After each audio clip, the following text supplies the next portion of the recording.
So, Premier Panton, you're in the UK at COP26.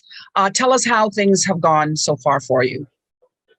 Okay, well, I think Glasgow has thanked us very much for coming because they have said that we brought several days of really nice weather. The prediction was we're going to have bad weather here, but it's been relatively sunny, blue skies, and very nice. Yeah, it has gone really well. It has gone really well. It has been such an immense pleasure to be here to help support the young people from Cayman who were there to have their voices heard. And it was amazing to be able to listen to representatives from across the Caribbean, and personalities around the world that have spoken about these issues for a very long time. Mm-hmm. And it really has been excellent. And I think there's a lot of progress. Now the question is, do words become actions? And Right. it is actions that matter, because we don't have any more time to lose. I think Mia Motley from Barbados did an excellent job of articulating what the risks are for us in the Caribbean and what sort of impacts we're concerned about.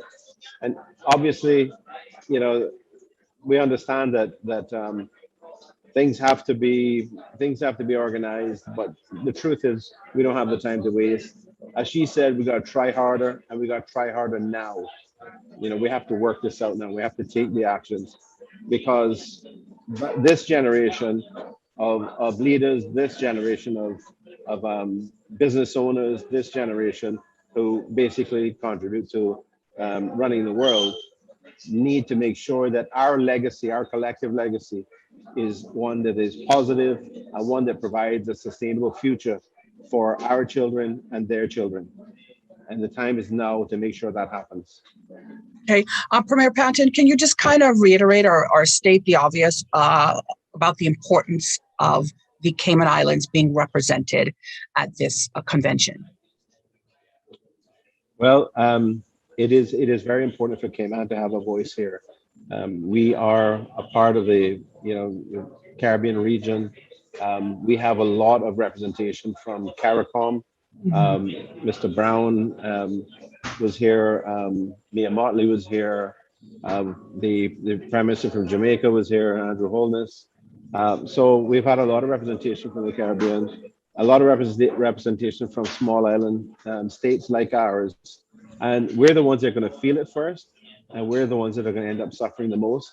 So therefore, we have an obligation to be here and make sure that our voices are heard. And I'm very pleased to be here supporting the young people that we have that care about these issues, that are standing up and speaking out for all young people in the Cayman Islands who don't have the opportunity to come here and speak out and have their voices heard. It is really, really important for Cayman to be represented and for me to be here to show government's commitment and support on issues like this.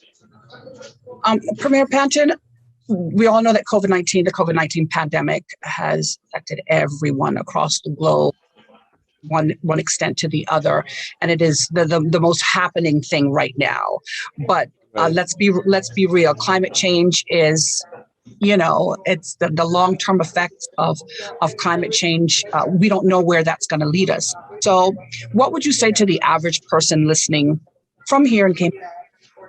What would you say to them to encourage them to do their part in fighting climate change? Right. Well, the truth is, the current pandemic, the current COVID set of circumstances really has a finite term. It is not going to continue to be the difficulty that it has been for forever. Hmm. Climate change is something that is an existential risk to Cayman, to mankind, and that is why we have to care about it. Because even though the major consequences of it may be a 2 or 3 or 4 decades away, if we don't do something about it now, Hmm. we will lose the opportunity to do anything about it. So while COVID is something that we have to care about right now, we have to make sure that we do everything we can to protect people, and to help our society. That is really a temporary issue. At the end of the day, if we don't have a planet to live on, we have nothing else. COVID won't matter. Any other temporary thing won't matter.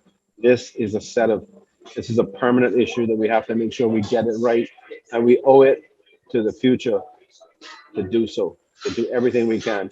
And Cayman has to do its part.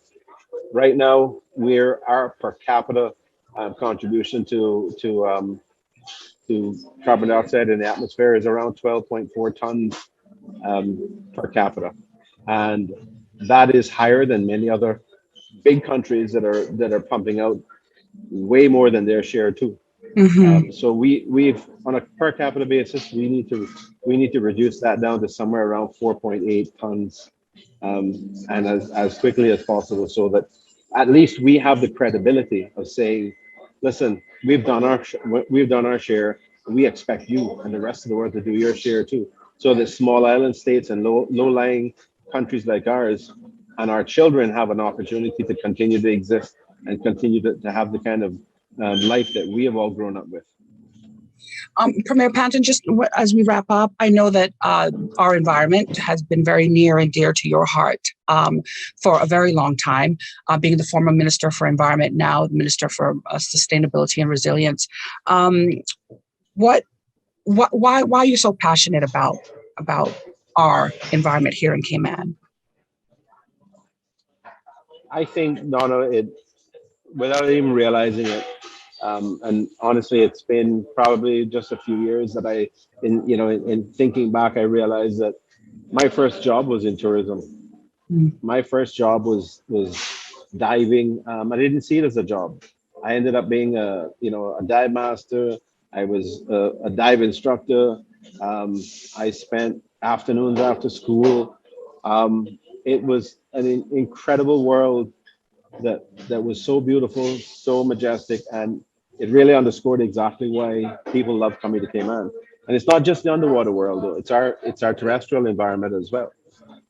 And I feel that's such an inherent part of who we are Mhm. as Caymanians and who we are as a jurisdiction, that we have to fight for it. We have to preserve it. We have to do everything we can to ensure that it doesn't degrade further, and that we support it so that we maintain it forever. If we lose that, I feel like we lose a part of who we are.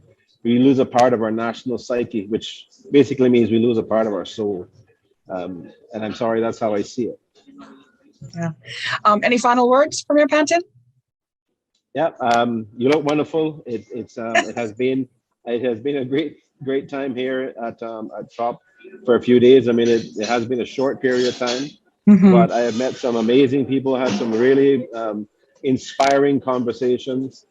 Yes, there are times when you feel a sense of mixed emotions. You feel a sense of hopelessness, but I think the inspiration comes from young people. The inspiration comes from the indigenous peoples that have traveled all the way from Peru and from Brazil to come here and hold their hands up and say in their native languages, help us, because this is who we are, and the natural world that we want to live in and preserve is important for all of us.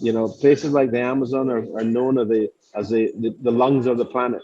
It's Mm-hmm. because it takes in carbon dioxide at night.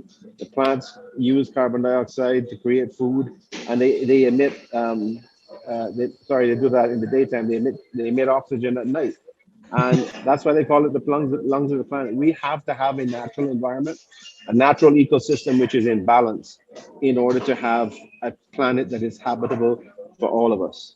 So, one of the things that I attended today with Prince Charles, which was incredibly inspiring for me, was he has a project called Terra Carta, and he has these Terra Carta awards that he gives out to companies that have been involved in his sustainable management initiative, and seeing hundreds of CEOs and chairmen of some of the biggest companies in the world there, all committing to um, reducing their carbon outputs, and going for zero carbon over a short period of time, um, and really pushing sustainability across every aspect of their business.